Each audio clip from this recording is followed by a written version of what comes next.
Yo les Nakamas, c'est Alexandre, j'espère que vous allez bien les gars. Alors ça fait des mois, voire même des années les amis, que j'attends ce moment. Sword Art Online Alicization est enfin sorti en animé dans le monde entier. Donc là pour l'instant c'est en VO sous-titré français, il n'y a pas encore la VF.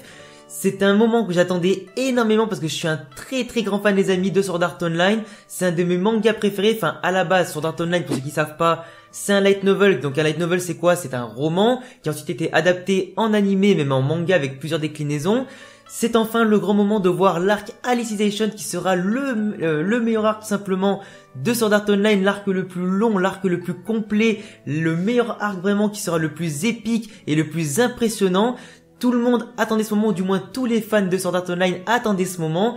J'ai enfin l'opportunité de vous faire la review de ce grand épisode qui a duré justement 45 minutes, qui était donc le début de cet arc-là qui s'annonce hyper grand, hyper long et qui sera vraiment hyper cool à voir. Je crois qu'on est parti justement là entre 50 et 80 épisodes pour couvrir intégralement tout l'arc de SAO Alicization. Ça fait des années qu'on attend tous. Moi, pour pas attendre, parce que je suis un très grand fan, du coup je pouvais pas attendre l'animé. J'avais acheté les light novels, du coup pour l'instant en France, il y en a 3 de 500 pages chacun. Donc je les ai achetés, je les ai lus. J'ai pu découvrir au fur et à mesure des pages et des romans, etc.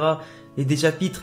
Toute l'histoire de Sword Art Online Alicization va découvrir un petit peu l'univers, ses personnages, ses spécificités, toutes les caractéristiques de ce nouveau scénario, de ce nouvel univers vraiment qui nous attend de pied ferme parce qu'il va être vraiment épique, extrêmement bien construit et largement au-dessus de tout ce que vous avez pu voir avant sur Sword Art Online. Du coup, tu devineras bien qu'en tant que grand fan de SAO et que depuis le temps que j'attends ça, je vais faire bien sûr toutes les reviews semaine après semaine de tous les épisodes qu'on verra sur Wakanim ou les autres sites de streaming qui vont uploader les épisodes. Donc bien sûr, si t'es un grand fan de SAO toi aussi, abonne-toi à la chaîne, laisse-moi un pouce bleu si tu veux bien sûr les reviews des autres épisodes et n'oublie pas de cocher la petite cloche pour ne pas rater les prochaines reviews et analyses de Sword Art Online Alicization. Alors moi, comme j'étais au Grand Rex de Paris le 16 septembre, j'ai eu l'opportunité de voir en avant-première mondiale avec mon collègue Lilian31 et d'autres potes l'épisode que du coup vous avez pu voir le 6 ou 7 octobre.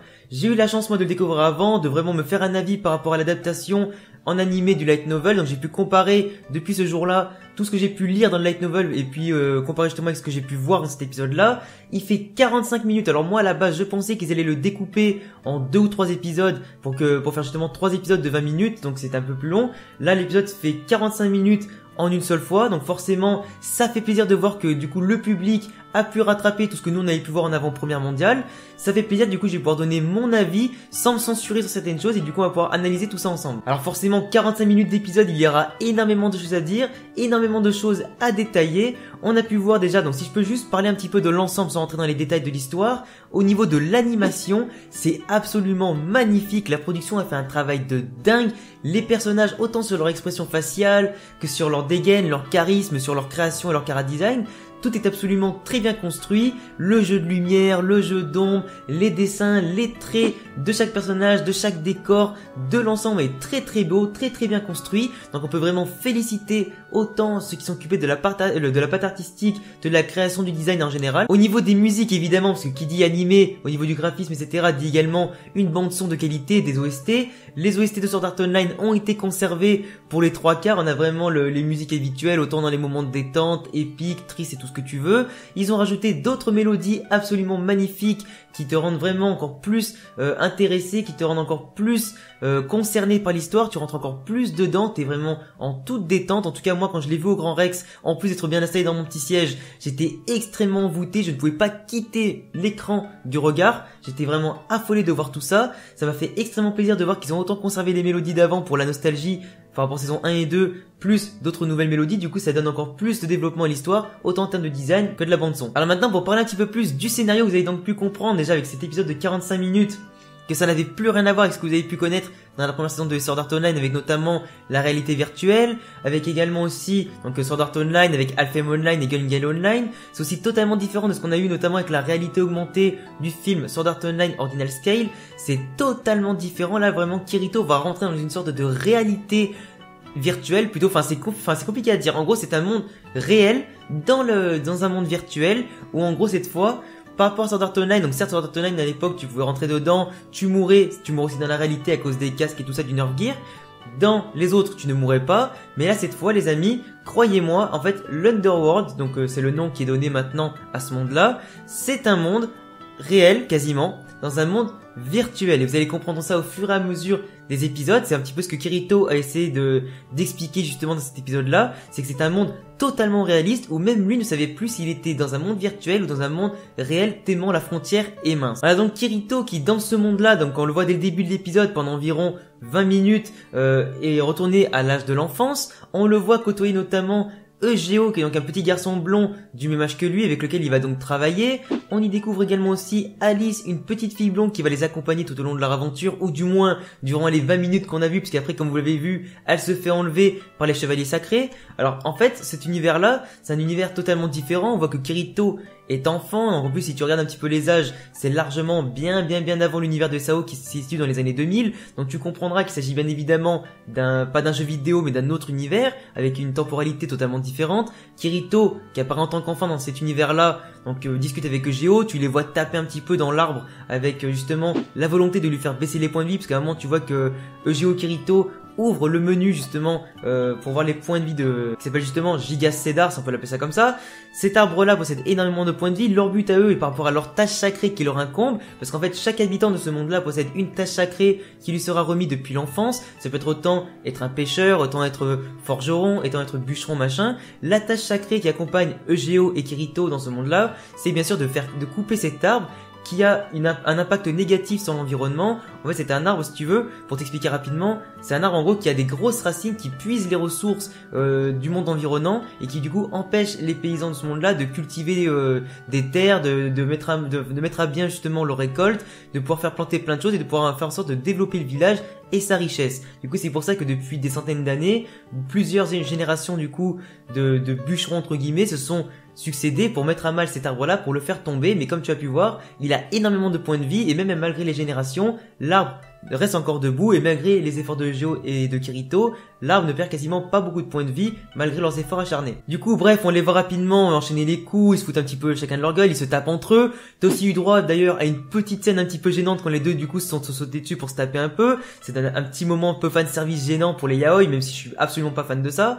Alice, après ça, intervient, leur amène un petit peu à manger. En plus, on voit justement que le repas aussi possède des points de vie. Donc on peut voir que dans cet univers-là, toutes les ressources, que ce soit la nourriture, le décor, la nature, les personnages et tout ça, chacun possède des points de vie, une durée de vie qu'il faut absolument respecter si tu veux pas perdre justement un être cher, un objet qui peut être important ou quoi, ou même la nourriture qui pourrit à cause de la température, du soleil, de l'environnement, et qui finit justement par non pas périmer, mais plutôt par exploser avec des cristaux, enfin comme si c'était un être vivant dans Sword Art Online. On a donc Kirito, Alice et tout ça, et Eugeo qui ont donc l'idée de faire en sorte de garder les aliments frais, donc où forcément ils vont vouloir aller chercher de la glace.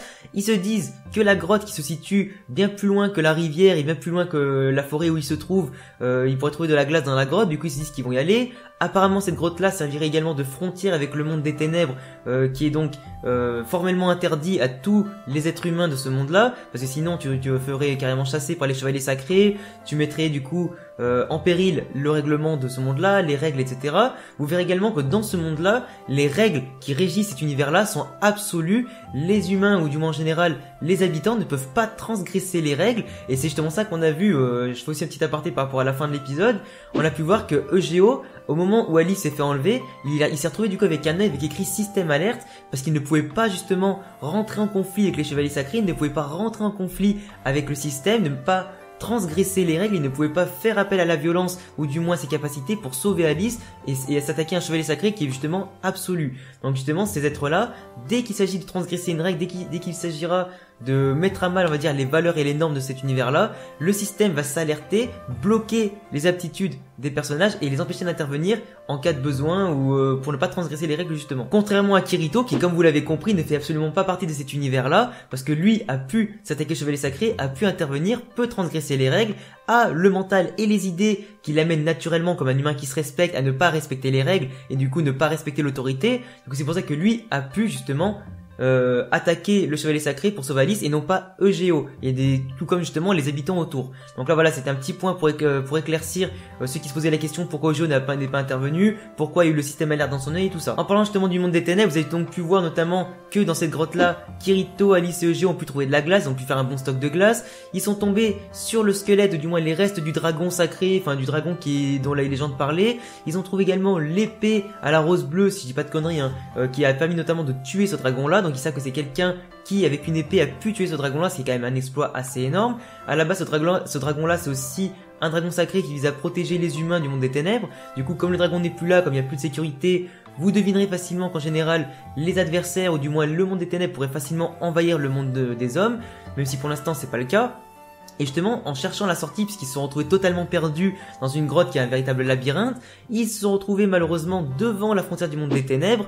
Un chevalier sacré s'est donc battu avec un chevalier des ténèbres de l'autre côté, il l'a mis à mal. Alice, emmenée justement par un élan peut-être de sympathie, a peut-être voulu l'aider, et malheureusement la pauvre s'est retrouvée emmenée par comme une sorte d'attraction on va dire. Elle s'est retrouvée forcément à fouler le sol avec son pauvre petit doigt du monde des ténèbres. Malheureusement ça a suffi à activer l'alerte système qui a donc justement fait apparaître une sorte de caméra avec un œil qui les observait, fait donc apparaître une alerte du système qui a donc retracé tout l'identifiant de Alice, ses mouvements, etc. qui ont été tous tracés les uns après les autres. Et c'est donc pour ça que au lendemain, quand ils sont rentrés du coup de ce voyage-là, Alice s'est fait enlever par le chevalier sacré parce que le système a prévenu les chevaliers sacrés de toutes les actions. Ils sont prévenus, en gros, toutes les actions sont hiérarchisées, sont stockées dans un historique, et c'est pour ça justement que toutes les actions ne peuvent pas être mis entre guillemets sous silence. Donc on a vraiment une sorte de monde, comme je l'ai dit, réaliste dans un monde virtuel. Donc on voit quand même qu'il y a les commandes virtuelles, tout ça, donc c'est clairement un monde virtuel.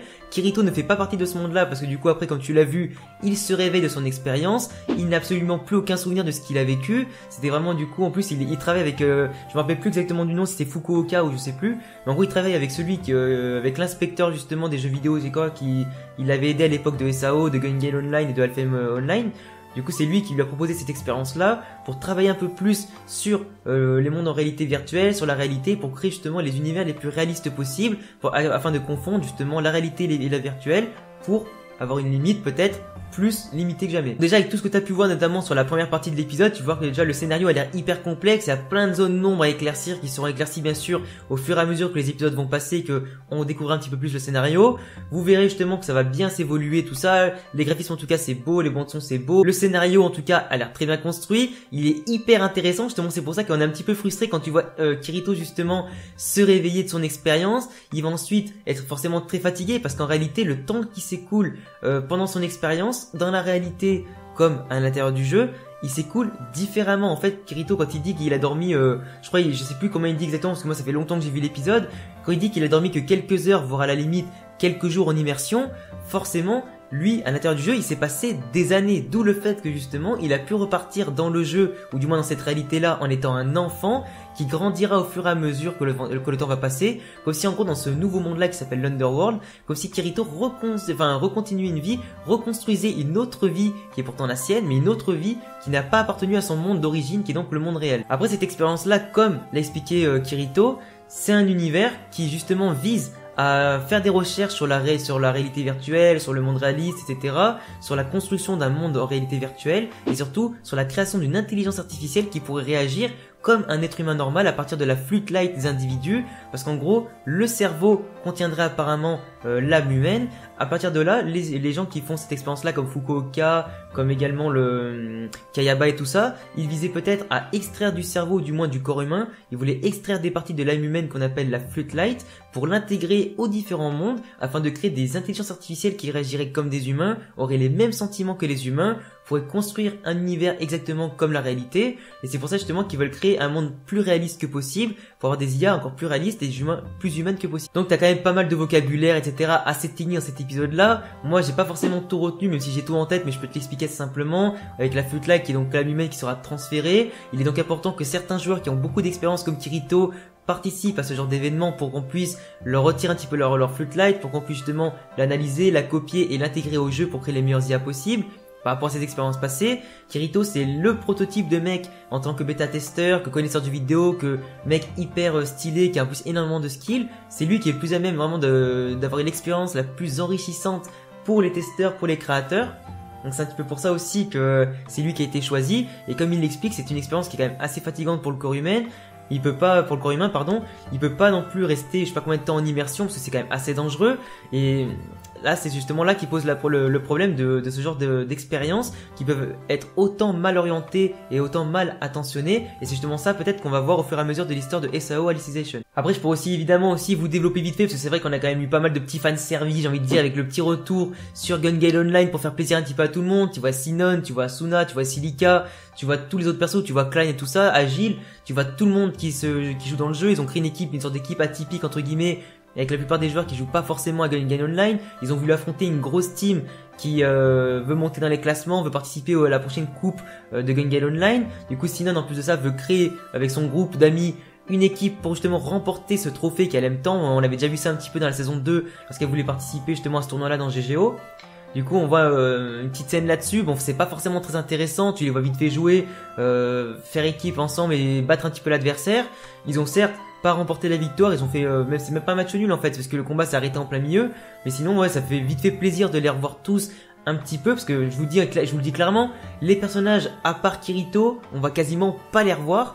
Asuna, vous la verrez à un moment donné, mais sinon à part cet épisode là vous la verrez quasiment pas, et ce sera seulement centré sur Kirito et EGO en partie. Par contre aussi il y avait un moment qui m'avait extrêmement fait rire moi et tout le public du Grand Rex à Paris, c'est qu'à un moment du coup quand t'as Sinon, Asuna et Kirito qui sont en train de parler, tu vois qu'à un moment Kirito en fait il a pas des électrodes sur lui justement pour le suivre à la trace, et c'est Asuna qui a sur son téléphone une application pour voir son état de santé, pour le stalker en permanence.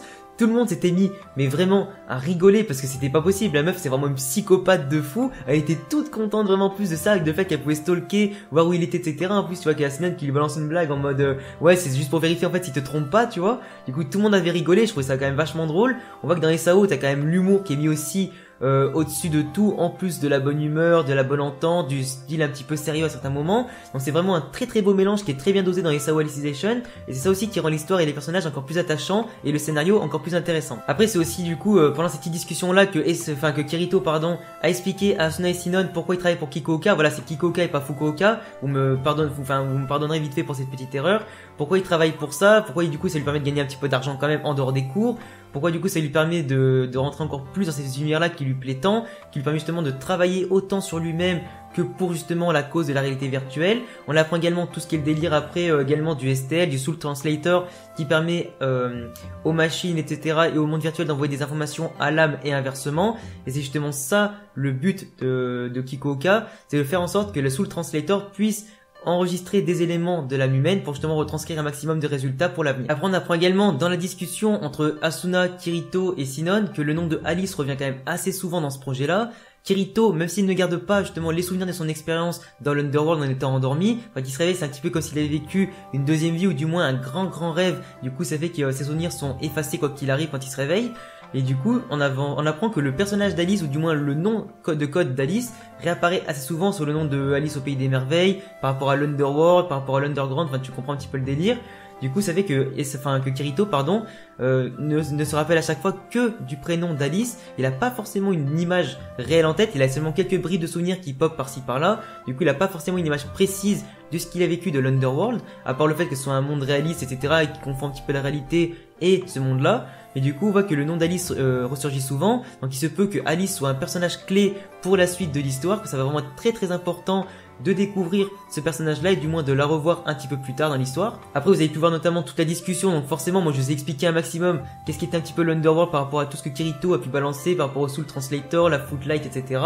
Mais du coup, ce sera après à vous un petit peu de découvrir au fur et à mesure quand on fera les reviews, les analyses. Mais du coup, après cette discussion-là, on voit que Kirito et Asuna vont rentrer ensemble, et ils discutent un petit peu de leur avenir à deux, qu'est-ce qui va se passer pour leur couple et tout ça. Kirito souhaite partir aux États-Unis pour apprendre davantage sur la réalité virtuelle, la technologie qui est apparemment davantage développée là-bas. Il souhaite amener Asuna avec lui parce que forcément il peut pas se passer d'elle, il est affolé d'elle et tout ce que tu veux.